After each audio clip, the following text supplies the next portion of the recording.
Kom ons maak ons oë toe en dan bid ons saam. Ons almagtige God, Hemelse Vader, Here, ons dankie en ons loof en prys U vir U groot liefde en vir U genade. Ja Here, dat U ons weer vanmôre hier as U kerk en as U kinders bymekaar gebring het en dat ons ook hier voor U kan kom neerbuig. U wat die Alfa en die Omega is, die begin en die einde, die eerste en die laaste. Ja, U wat die almagtige is. Ja Here, wat 'n voorreg dat ons onsself ook hier kan vergader voor U. En Here, wanneer ons in hierdie afgelope week en in hierdie tyd op die hoogtepunt van ons Christelike kerklike kalender en van ons as Christene se lewens terugkyk waar Jesus Christus vir ons aan die kruis gesterf het en vir ons op die derde dag uit die doodheid opgestaan het. Here, dan is ons weer opnuut gemotiveerd om alles wat ons doen werklik te doen tot eer en verheerliking van U groot en heilige naam. En daarom wil ons dan ook vra, Here, hier waar ons vanmôre bymekaar kom, rus ons opnuut weer toe, rig ons harte en ons verstand, dat ons opnuut weer sal besef hoe groot U liefde en genade, U goedheid en U guns vir ons is. Ja Here, eintlik laat ons sal besef dat ons nie eers die volle omvang daarvan kan besef en kan begryp nie. Maar Here, lei ons dat ons ook werklik sal antwoord met lewens van dankbaarheid. En daarom vra ons ook vanmôre, Here, spreek tot ons, lei ons en rig ons deur die woord en wys ook vir ons met wat se groot vrees ons U moet benader en wys ook vir ons hoe ons uiteindelik moet leef tot eer en verheerliking van U naam. Want waarlik, Here, aan U kom toe die lof en die eer en die heerlikheid tot in alle ewigheid. Here, daarom vra ons ook, spreek nou tot ons, want ons U kinders wil graag luister. En ons bid dit alles as dit U wil is, in U groot en heilige naam, in die naam van Jesus Christus. Amen. Ons skriflesing vanmôre is uit 1 Konings 18 uit, maar voordat ons by 1 Konings 18 uitkom, wil ek net weer die leisel so 'n bietjie optel en weer so 'n bietjie rigting gee. So ons het in 'n sekere sin 2 Sondae terug geëindig by die verhaal van Salomo wat as te ware uiteindelik agter ander gode aanloop en agter mag, rykdom en seks aanloop en ander gode aanbid en 'n algehele laagtepunt bereik. En dit is die wyse Salomo wat die Bybel vir ons van leer. En miskien baie gepas, het ons toe daar gebreek wat die Ou Testament aanbetref en ons het vir Goeie Vrydag en Opstanding Sondag gespring na Jesus Christus wat uiteindelik in ons plek, omdat ons nie goed genoeg is nie, omdat ons maar so Salomo te swak en te sondig is. Jesus Christus wat die volmaakte middelaar is, wat in ons plek die straf namens ons op die kruis kom dra en uiteindelik op die derde dag dan ook vir ons oorwin. Van daar af, wanneer ons terugspring na die Ou Testament toe en weer die leisels optel, dan sien ons dat wat volg is dat Salomo en in die spesifiek ook Salomo se nageslag, sy kinders, uiteindelik ook die gevolge sal dra van die feit dat Salomo uiteindelik agter ander gode aanhardloop. Na Salomo word Salomo se seun Rehabeam koning in Salomo sy pa se plek, maar Rehabeam verloor baie vinnig die vertroue van die volk. En dan maak Israel vir Jerobeam. So hierdie twee name is naby aan mekaar, maar Rehabeam is Salomo se seun en Jerobeam is dan die koning wat hulle in sy plek as te ware koning maak. Maar dit veroorsaak dat daar 'n skering plaasvind. En dan kry ons die Noordryk wat natuurlik Israel genoem word van hier af verder. Dit is die 10 stamme in 'n sekere sin. En hulle koning word dan Jerobeam en Rehabeam bly steeds die koning van natuurlik van Juda. Dis nou die stam waaruit Dawid en ook Salomo en later die Here Jesus Christus gebore sal word. En ook wil ek amper sê kommandeer hulle vir die stam van Benjamin op. So dis nou hierdie verdeling. So nou is daar 2 konings. Daar's Rehabiam en daar's ook Jerobeam. Maar dan uiteindelik, nadat die ryke geskeur het elkeen sy eie koning, en dan volg die verhaal in die Bybel van die konings wat uiteindelik hierdie 2 konings opvolg, en daar's nuwe konings in beide die Noord en die Suidryk, en die skrywer spring heeltyd tussen die konings van die Noord en die Suidryk rond, maar die lank en die kort is dat elke koning wat hierdie 2 konings opvolg, ongeag of dit nou 'n opvolger koning in die Noord of in die Suidryk is, in 'n sekere sin is elke koning wat een van hierdie konings opvolg, boser en slegter as die wat voor hom was, en loop meer agter die afgode aan as die voor hom. En dit bereik uiteindelik 'n toppunt by koning Agab, en dit sluit weer aan by ons verhaal hier. So 7 generasies later, wat Jerobeam aanbetref, ons ontmoet ons dan vir Agab. Hy is een van die konings van die Noordryk, met ander woorde van die groter gedeelte van Israel. En die eerste ding wat oor hom gesê word, is die volgende in 1 Koning 16 vers 30, ons lees daar: En Agab, die seun van Omri, het gedoen wat kwaad is in die oë van die Here, meer as al sy voorgangers. Goed, en dan stuur God natuurlik vir Elia die profeet om op te tree teen hierdie bose koning Agab en ook sy bose koningin Isebel, wat natuurlik hierdie bose vrou is wat 'n belangrike rol dan ook speel. En dan is dit belangrik dat ons net weer so kortliks iets oor Isebel ook sê. Isebel natuurlik is die dogter van 'n valse profeet, wil ek maar amper sê, van 'n afgode aanbidder, en haar god, want sy kom uit die Sidoneërs uit, so haar god is Baal of Baal, en hy is natuurlik die god van die Sidoneërs. Hulle word verbind ook maar met die Fenisiërs, en hierdie god van haar Baal, hy bly ook op 'n berg, en daardie berg se naam is Jebo-Akra. En Baal is die god van weerlig en storms, en dis ook van reën. En in die mitologie van die Sidoneërs is Baal een van hulle gode, wat die seemonster verslaan en dan op Jebo-Akra, die hoogste berg in die omgewing, vir homself 'n kasteel en 'n tempel bou, om van daar af dan vir ewig te regeer.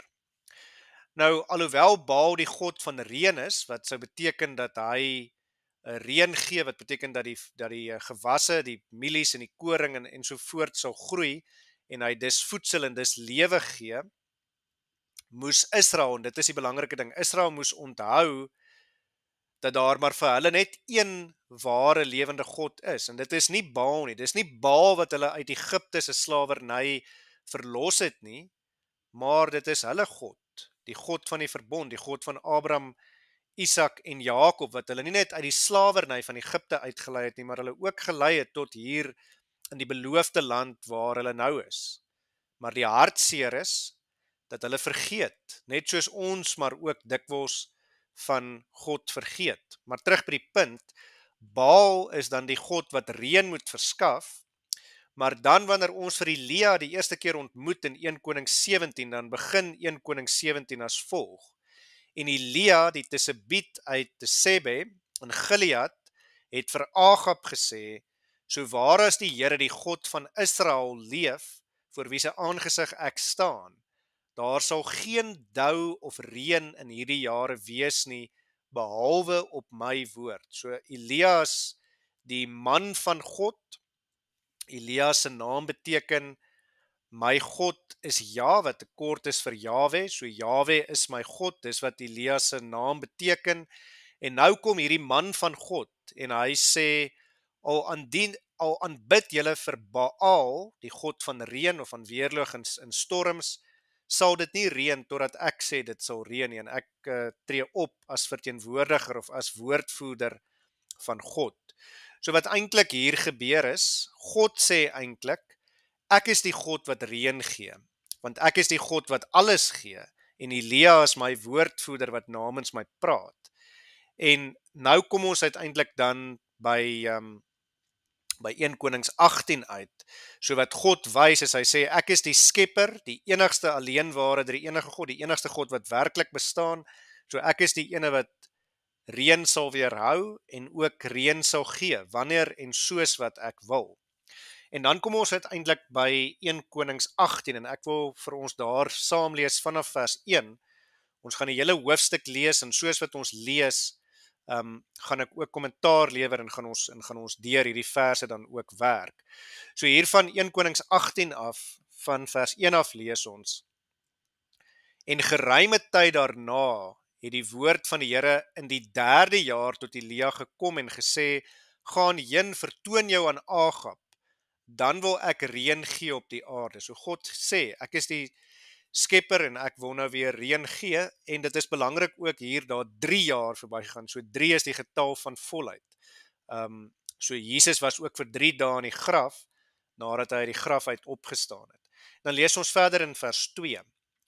En Elia het gegaan om hom aan Agab te vertoon, en die hongersnood was swaar in Samaria. So, toe die ryke nou geskeer het Samaria die hoofstad van die Noordryk geword, waar vir die Suidryk was dit nog steeds Jerusalem. Lees ons in vers 3. Toe laat Agab Obadja, wat oor die paleis was, roep, en Obadja het die Here baie gevrees, want toe Isebel, die profete van die Here uitgeroei het Obadja 100 profete geneem en hulle 50 by 50 man in 'n spelonk weggesteek en hulle met brood en water onderhou. So hier sien ons nou ook hoe boos is Isebel, hierdie bose koningin wat 'n aanbidder is van Baal, en ons sal later ook sien van die ander Kanaanitiese afgode. Sy laat die profete van God doodmaak, sy vermoor hulle. En dan lees ons verder in vers 5. En Agab het vir Obadja gesê, trek deur die land na al die waterfonteine en na al die spruite, miskien sal ons gras kry, sodat ons die perde en muile in die lewe kan hou en van die vee nie hoef uit te roei nie. So hier is dit ironies, ons het gesien in Salomo se tyd ook was perde hierdie simbool van mag gewees. Ons het gesê, dit is soos die tanks gewees, soos die army tanks. Maar God sê, ek is die een wat lewe gee vir alles, en ek laat dit ophou reën, en dan is daar nie gras nie, en dan gaan julle perde dood, dan wys dit julle beteken niks nie, en julle simbool, of dit wat vir julle mag en krag verteenwoordig, is eintlik ook in my hand, ek laat julle perde leef of sterwe. Dan lees ons verder in vers 6, en hulle het die land onder mekaar verdeel om dit deur te trek. Agab het afsonderlik met een pad getrek en Obadja het afsonderlik met 'n ander pad getrek. Terwyl Obadja op pad was, kom Elia hom met eens tegemoet. En toe hy hom herken, dit is nou toe Obadja vir Elia erken, val hy op sy aangesig en vra, is dit u my heer Elia? En hy sê, dit is ek, gaan sê aan jou heer Elia is daar. So hy sê, gaan sê vir Agab, ek Elia is hier. En dan lees ons verder in vers 9, maar hy, dis nou Obadja vra, wat het ek gesondig, dat u dienaar oorgee in die hand van Agab, om my om die lewe te bring? So waar as die Here u God leef, daar is geen nasie of koninkryk waar my Heer nie heen gestuur het om u te soek nie. En as hulle sê, hy is nie hier nie, dan laat hy die koninkryk en die nasie sweer dat hulle u nie kon vind nie. En nou beveel u, gaan sê aan jou heer, Elia is daar. As ek nou van u af weggaan en die gees van die Here u wegneem, ek weet nie waarheen nie, en ek kom om Agab berig te bring en hy vind u nie, dan sal hy my doodmaak en u dienaar vrees die Here van sy jeug af. So hy sê vir Elia hier, as ek nou na Agab toe gaan en sê jy is hier en hy kom hier en jy is nie hier nie, dan gaan hy sê ek het vir hom gejok en dan gaan hy my doodmaak. En ek is te bang om dit te doen. En dan antwoord, of ons lees verder in vers 13, is dit nie aan my Heer meegedeel wat ek gedoen het toe Isebel die profete van die Here gedood het nie, dat ek van die profete van die Here 100 man, 50 by 50 in 'n spelonk weggesteek en hulle met brood en water onderhou het. En nou beveel u, gaan sê aan jou heer, Elia is daar. dat hy my kan doodmaak. Maar nou antwoord Elia, maar Elia sê, so waar as die Here van die leerskare leef, voor wie se aangesig ek staan, ek sal my verseker vandag aan hom vertoon. En Obadja het Agab tegemoet gegaan en hom dit meegedeel, en Agab het Elia tegemoet gegaan. En net toe Agab Elia sien, vra Agab vir hom, is dit jy, jou beroerder van Israel? So hy sê eintlik hier vir Elia, dis jy wat vir Israel in beroering bring, dis jy wat hulle van die pad af, wil ek amper sê, bring, en is jy wat vir hulle verkeerde goeders leer en sê. En nou sien ons sy antwoord, toe sê hy, Elia vir Agab, ek het Israel nie in beroering gebring nie, maar u en u familie, deurdat u die gebooie van die Here verlaat het en agter die Baals aangeloop het. So ek wil vir 'n oomblik net hier stil staan. So wat eintlik hier gebeur is, Agab sê vir Elia, dis jou skuld dat dit nie reën nie. Dis eintlik waaroor dit hier gaan. Maar dan antwoord Elia en sê, nee, dis nie my skuld nie, dis jou skuld dat dit nie reën nie, want jy aanbid mos die reëngod en jy het vir Israel, jy wat die koning is, wat die voorbeeld moet wees, laat agter die afgode aanloop. En dis hoekom God uiteindelik vir Israel straf, want die sonde het gevolge. Dis omdat jy nie meer vir God, die alleenware drie enige God aanbid nie, maar agter afgode aangeloop het.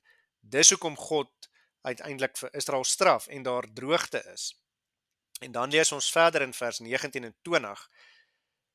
Nou sê Elia, stuur dan nou, laat die hele Israel by my bymekaar kom op die berg Karmel. Ook die 450 profete van Baal en die 400 profete van Asjera, wat aan die tafel van Isebel eet. En Agab het gestuur onder al die kinders van Israel en die profete op die berg Karmel bymekaar laat kom. Nou hier is 'n paar baie belangrike goeders wat gebeur.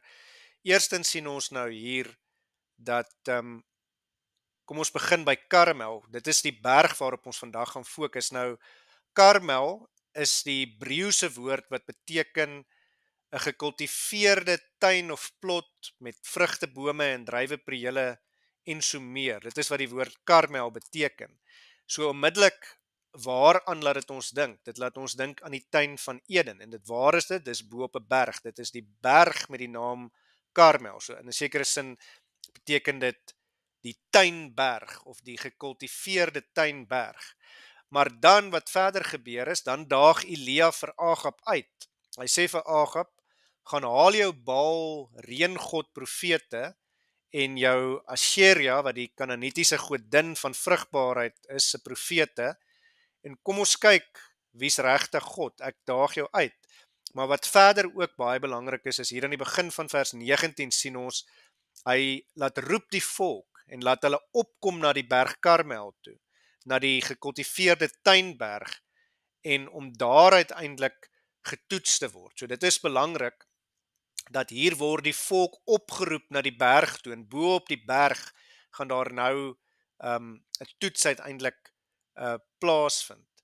En dit is belangrik om dit dan ook so te sien. Hoekom laat Elia die volk opkom na die berg toe? Want ons weet wat nou hier gaan volg, as ons die res van hierdie hoofstuk ken en die verhaal ken, sodat hulle bo op die berg weer duidelikheid en klaarheid kan kry oor wie is die werklike alleenware drie enige God, wie is die enigste God wat bestaan. So hier bo op die berg, wil ek amper sê, gaan daai aha moment uiteindelik kom. En dan lees ons in vers 21, en Elia het nader gekom na die volk en gesê, hoe lank hink julle op twee gedagtes? As die Here God is, volg hom na, en as Baal dit is, volg hom na. Maar die volk het hom niks geantwoord nie. So hier is dit ook belangrik. Ons sien dat die volk, wil ek amper sê, is draadsitters. En dit is maar baie soos wat dit in daardie tye was. Die volk wil maar sommer net alles en almal aanbid en almal se rituele en goeders volg. En dit is tipies in 'n sekere sin soos wat Agab ook was. Hy wat 'n Israeliet is, maar wat weer eens soos Salomo van ouds, maar in die ergste oortreffende trap agter die afgode aanloop en vir God terg. So die volk gee nie vir hom 'n antwoord nie. So hier sien ons, hier is 'n toets wat gaan volg. Die volk gaan as te ware getoets word. Maar wat hier belangrik is waarop ek wil fokus is Elia sê vir hulle dat hulle nie langer so kan hink nie. Hoe lank hink julle op twee gedagtes? Nou om te hink beteken letterlik om rond te val. So hy sê vir hulle hou op rondval en wat eintlik belangrik is hy sê vir hulle dis tyd om te kies. En dis iets wat ons ook opnuut weer kan hoor. Ons leef in 'n wêreld wat boos is, 'n wêreld wat ons al ewig wil intrek saam met die wêreld. Maar dit is tyd om te kies en daar is ongelukkig nie 'n middelkeuse nie. Dis of God of dis die wêreld. Dis of God of dis die sonde. Daar is nie iets tussenin nie, want in die Nuwe Testament leer die Here Jesus dit self. Jy kan nie vir God en Mammon aanbid nie. Jy kan nie twee gode aanbid nie. Jy kan slegs een God aanbid. So dis baie belangrik dat ons dit ook sal hoor. En dan lees ons verder in vers 22. Toe sê Elia vir die volk: Ek het alleen oorgebly as profeet van die Here, terwyl die profete van Baal 450 is. Maar laat hulle vir ons 2 bulle gee, dan kan hulle vir hul 1 bul uitkies.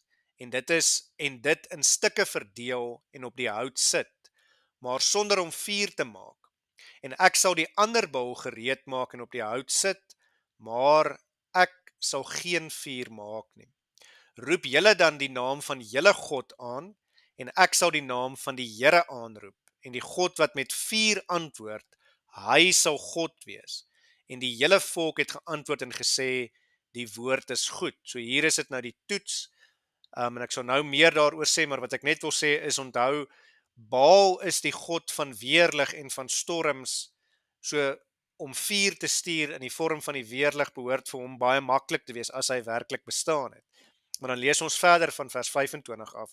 Verder het Elia aan die profete van Baal gesê: Kies vir julle 1 bul uit en maak dit eerste gereed, want julle is die meeste, en roep die naam van julle God aan, maar julle mag geen vuur maak nie. So die offer of die altaar moet gereed gemaak word met die dier daarbo op, wat in stukke opgesny is, en dan die God wat werklik God is, hy sal die altaar aan die brand steek, sodat die offer kan plaasvind.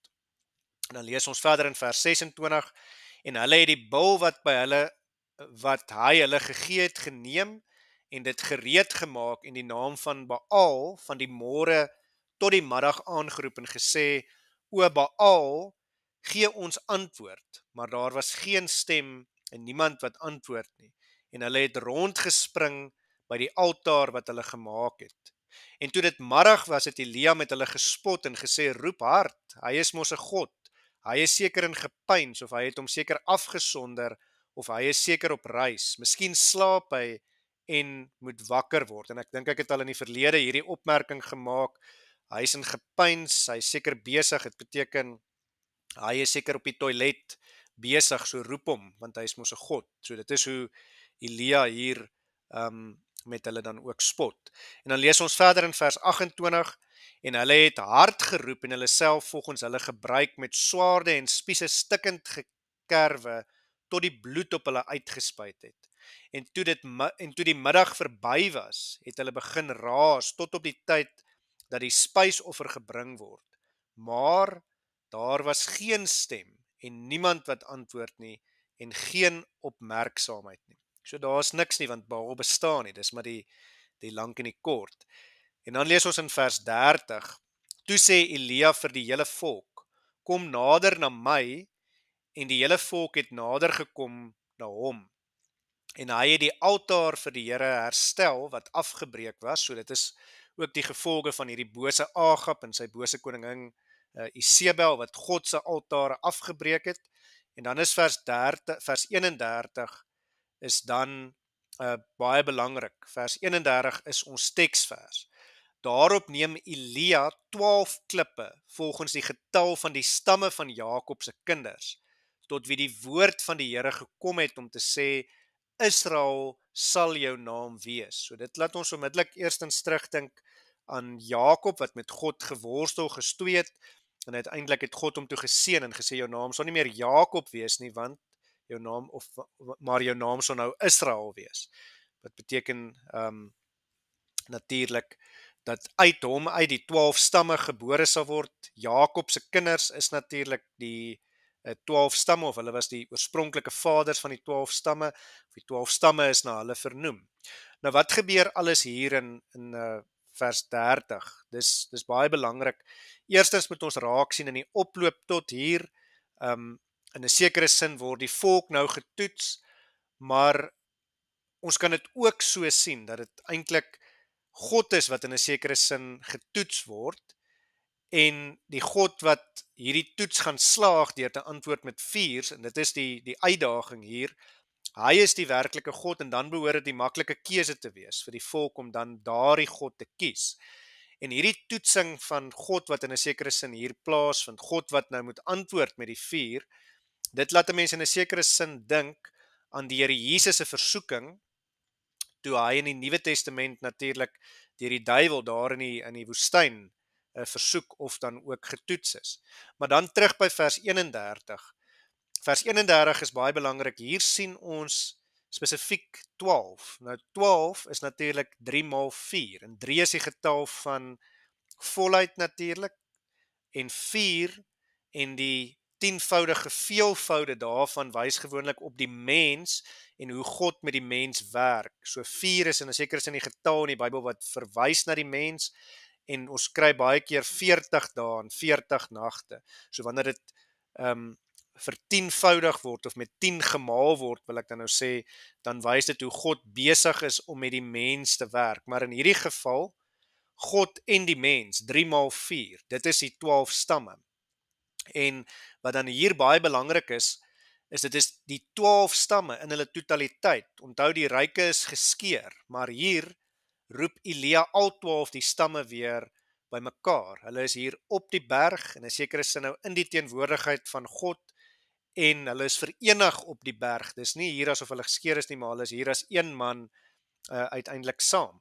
En dan herbou Elia hierdie altaar met hierdie 12 klippe weer, en dit is presies wat Moses natuurlik ook gedoen het daar op die berg Sinaï, toe hy met God die verbond gesluit het. Hy het ook 'n altaar gebou met 12 klippe. So dit is van groot belang, want dit wys vir ons dat die hele Israel in sy totaliteit uiteindelik voor God as 'n eenheid uiteindelik vergader word, want dit is uiteindelik wie hulle is. Hulle is God se volk wat veronderstel is om voor hom te vergader en op hom alleen moet vertrou, maar nou moet hy homself eers weer bewys, en ons moet sien dat dit is deel van God se groot genade, dat hy bereid is om homself alweer, wil ek amper sê, aan hierdie volk te bewys. En dan lees ons verder in vers 32, en hy bou met die klippe altaar in die naam van die Here. Daarna het hy 'n sloot gemaak rondom die altaar, 'n ruimte vir omtrent 2 mate saad, en die hout gerangskik en die bul in stukke verdeel en bo op die hout gelê. Toe sê hy: maak 4 kruike vol water en giet dit op die brandoffer en op die hout. En hy sê, doen dit vir die tweede maal. En hulle het dit vir die tweede maal gedoen, en hy sê, doen dit vir die derde maal, en hulle het dit vir die derde maal gedoen, sodat die water rondom die altaar geloop het, en ook die sloot het hy vol water gemaak. So hier wil ek eers weer stop ook, dit is belangrik. Wat sien ons hier in verse 34 en 35? Ons sien hier, hy sê vir hulle gaan kry water. Nou moet ons onthou, dis droogte, dis hongersnood, daar is nie water nie. Water is vir hulle hier as te ware een van die kosbaarste besittings op hierdie oomblik in tyd.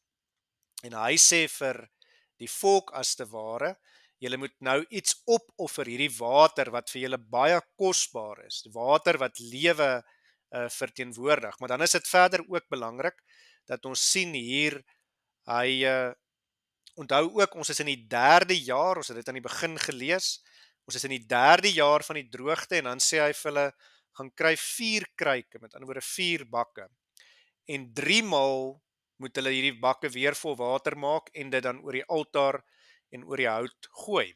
So 4 kruike, 3 maal is weer 3 maal 4, wat weer wys op 12, verteenwoordigend van die 12 stamme. En dan lees ons verder in vers 36, en op die tyd dat hulle die spysoffer bring, het die profeet Elia nader gekom en gesê, nou bid Elia, Here God van Abraham, Isak en Israel, laat dit vandag bekend word dat U God in Israel is, en ek U knegt, en dat ek al hierdie dinge op U woord gedoen het. Antwoord my Here, antwoord my sodat hierdie volk kan erken dat U, Here God is, en dat U hulle hart tot U laat terugkeer. Daarop het die vuur van die Here neergeval en die brandoffer en die hout en die klippe en die stof verteer, ja die water in die sloot wat in die sloot was opgelek. En toe die hele volk dit sien, het hulle op hulle aangesig geval en gesê, die Here, hy is God, die Here, hy is God. Nou hier is dit ook baie belangrik, wat gebeur hier in vers 38, moet ons eers weer raak sien hoe die lyne getrek word, wanneer ons hier lees dat die vuur uit die hemel uit neergeval het, dan dink ons onmiddellik, God is 'n verterende vuur, dis God wat ook hier in 'n sekere sin wys, ek is teenwoordig, ek is hier en ek bewys myself as God, hierdie toets wat julle voor my gesit het, dit slaag ek maar ter wille van julle swakheid, sodat ek myself weer aan julle as God uiteindelik kan bewys. Maar wanneer ons hier lees dat die vuur die water verteer het, dan is dit ook belangrik, hierdie woord verteer kan ook vertaal word met opgeëet. En as ons dit hoor, dan laat dit ons gedagtes in hierdie bergreeks waarmee ons besig is, van ons onmiddellik terugspring na die eter, die mes waarmee Abraham vir Isak wou offer, was ook die eter gewees, maar God het hom daar gekeer. Maar hier, net soos daar, is dit God wat die een is wat uiteindelik voorsien. En dan in vers 40, dan lees ons dan verder, maar Elia sê vir hulle, gryp die profete van Baal en laat niemand van hulle vry raak nie. En hulle het al gegryp en Elia het hulle afgebring na die spruit Kison en hulle daar geslag. So die eerste ding wat hier belangrik is, kon net weer vir 'n oomblik terugkom ook na vers 38 en 39, is die volk erken nou hier dat God is die alleenware drie enige God, dis uit God se genade, hulle word in 'n sekere sin ook getoets, maar die toets vir hulle is maklik, maar God slaag hierdie toets, en dit is die hoogtepunt ook hier, dat hulle sê, maar die Here, hy is God, die God van Israel. En dan sien ons uiteindelik, na hierdie antwoord van die volk, is dit uiteindelik in vers 40 Elia se antwoord. Hy sê dan nou, gryp al hierdie Baal profete en laat hulle doodmaak. En daar's onsekerheid, kom ek sê so, of hierdie 'n opdrag van God af is en of Elia dit uit sy eie inisiatief gedoen het. Maar daar is 'n patroon wat ons hier moet raak sien, en hierdie is so half 'n kantopmerking wat ek net so vinnig wil maak. As ons hier in vers 40 lees, dan herinner dit ons ook aan wat Moses gedoen het toe hy van Sinai afgekom het en hulle die goue kalf aanbid het. Hy het ook losgebreek en 'n klomp van die Israeliete doodgemaak. Maar die lank en die kort is wat ons hier uit hierdie vers 40 moet raak sien, is dat die patroon wat vir ons gewys word, is dat om in woede die Israeliete as te ware te wil bang maak en doodmaak as hulle afgode aanbid, dit werk nie. Dis die patroon wat ons nou oor en oor sien, want op die ou ende doen hulle dit maar net weer en weer. Maar dis interessant genoeg dat Moses het dit gedoen en Elia doen dit ook weer, en daar's heeltyd parallelle tussen Moses en Elia, en ons sal dit nou nog sien. En dis interessant genoeg dat dit ook op die berg van verheerliking Moses en Elia is wat uit die hemel uit afgekom het, as ek dit so kan beskryf, om die Here Jesus te versterk voordat hy uiteindelik gekruisig is. Maar dan lees ons verder in vers 21. So nou gaan die verhaal aan, nadat hierdie slagting van die profete nou plaasgevind het. Toe sê Elia vir Agab, trek op, eet en drink, want hoor die gedruis van die reën. en ek wil eers myself hier onderbreek.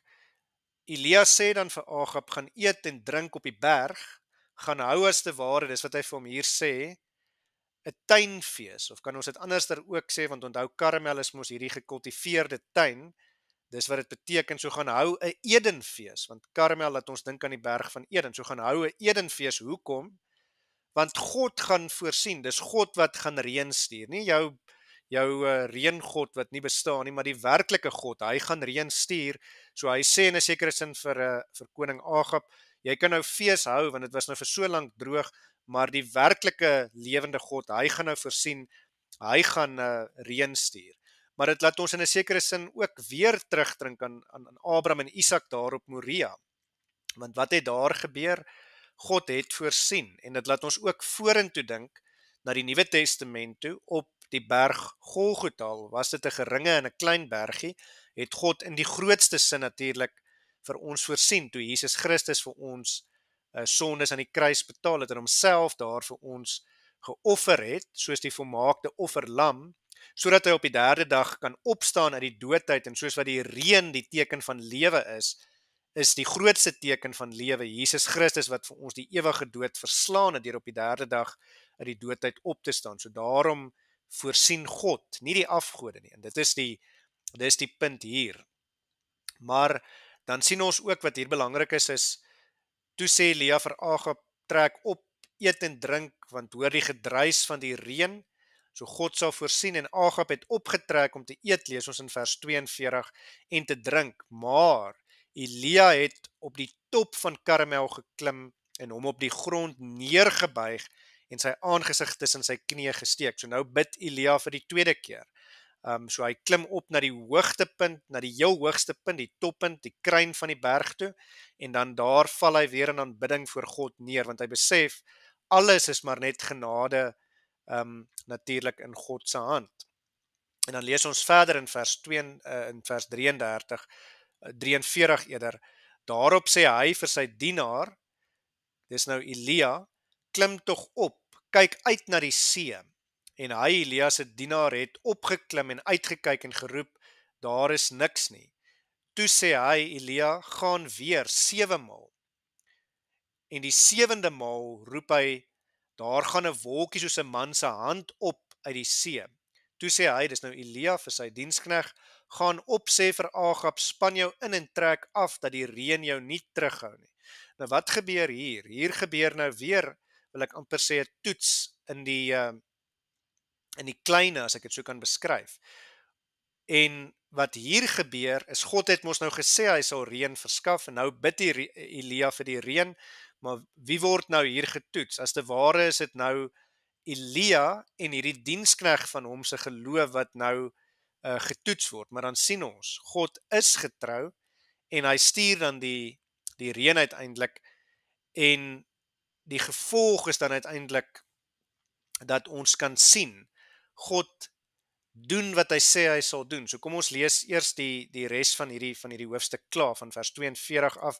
Ons het dan nou gelees, en Agab het opgetrek om te eet en te drink, maar Elia het op die top van die berg Karmel geklim en hom op die grond neergebuig en sy aangesig tussen sy knieë gesteek, so hy bid, en daarop sê hy vir sy dienaar, klim tog op, kyk uit na die see. So is ook interessant, vandag nog kan mens na Karmel toe gaan in Israel, na die berg toe, en bo op die berg Karmel, ek het nou al die voorreg gehad om daar te wees, en ek kan dit so vaagweg onthou, kyk mens na die een kant toe, kyk jy uit oor die see.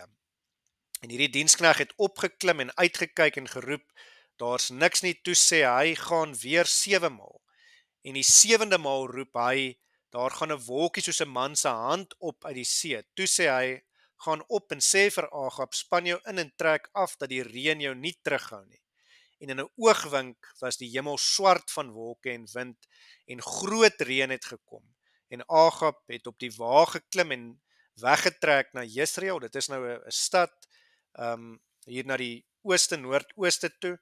Maar die hand van die Here was oor Elia, sodat hy sy heupe omgord en voor Agab uitgeloop het in die rigting van Jesreel. So onthou, nou is hulle op die berg, en aan die onderkant van die berg sal daar, wil ek amper sê, waarskynlik verspoelings kan wees as gevolg van al die reënwater, so hulle moet by veiligheid uitkom, maar ook daar behoed en bewaar God vir die leer, dat hy vooruit kan loop, dat hy ook veilig kan wees.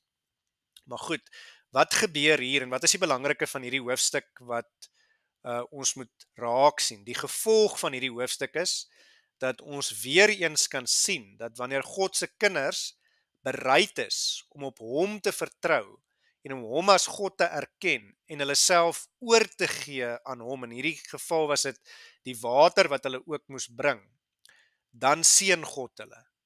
Dan gee hy die reën soos wat dit nodig is. En hy is die enigste een wat kan seën.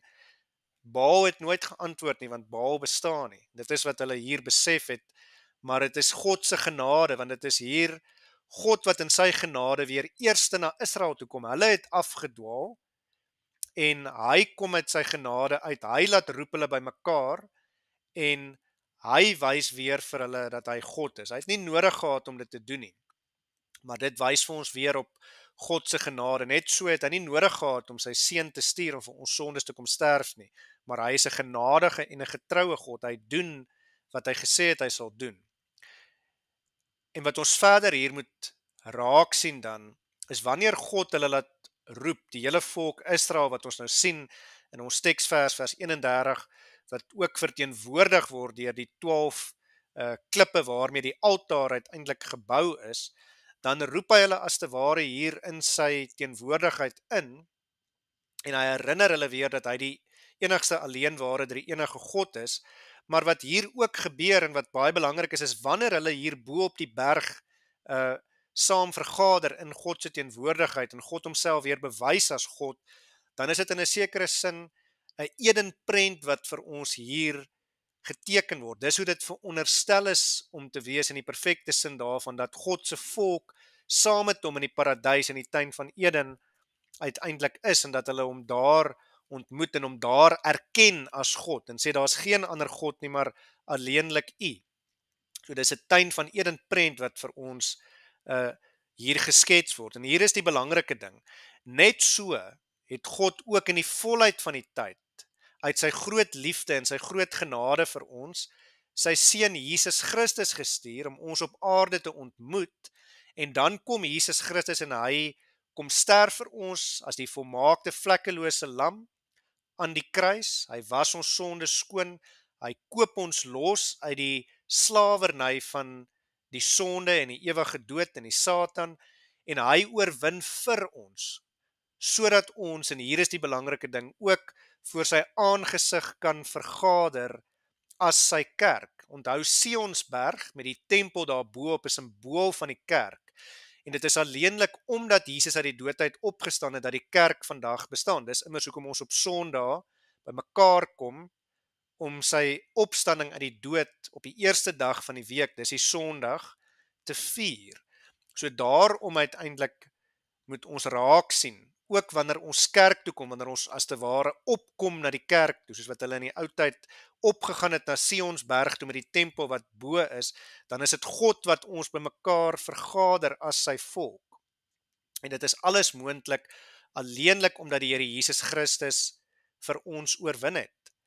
Maar hier is ook die ander belangrike ding. Hy bring ons by mekaar by sy kerk, sodat elkeen van ons ook, soos die sondaars, want ons is soos die sondaar aan die kruis wat langs Jesus gehang het, omdat ons almal ook sondaars is wat die hel verdien, sodat ons opnuut weer klaarheid en helderheid kan kry, soos wat die volk hier gekry het om te besef, God is die enigste God, die Here onse God is die alleenware drie-enige God, en om uiteindelik hierdie genadewoord te kan hoor, waar hy ons saam as sy volk vergader, soos wat hy vir die sondaar daar aan die kruis gesê het. En kom ek lees vir ons Lukas 23 vers 43, en Jesus antwoord hom, voorwaar ek sê vir jou, vandag sal jy saam met my in die paradys wees.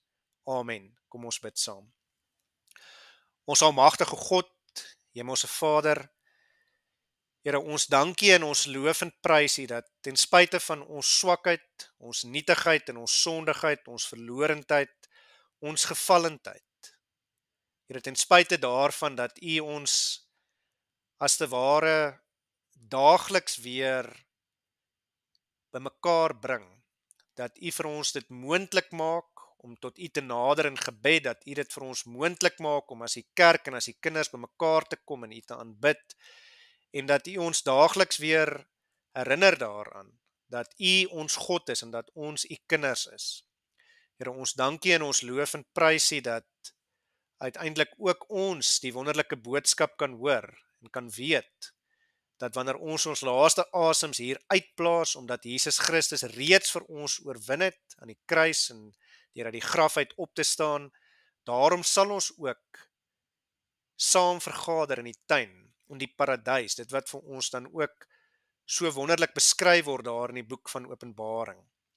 En daarom kan ons ook weet dat U begeerte is ook vir elkeen van ons, dat ons ook as te ware vandag saam met U in die paradys sal wees. Here, ons weet ons is reeds oorwinnaars en daarom, omdat dit ook U begeerte vir ons is, omdat U dit vir ons moontlik gemaak het, deur uit die dood uit op te staan, deur die sonde te verslaan, die Satan te verslaan, die ewige dood te verslaan. Here, daarom wil ons ook vra, Here, rig ons harte ook in dankbaarheid tot U. Gee dat ons in alles wat ons doen werklik sal antwoord op U groot liefde en genade met lewens van dankbaarheid, waar ons in alles wat ons doen, die lof en die eer en die heerlikheid wat U toekom, dan ook aan U bring.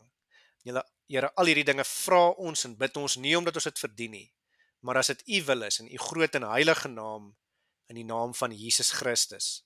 Amen.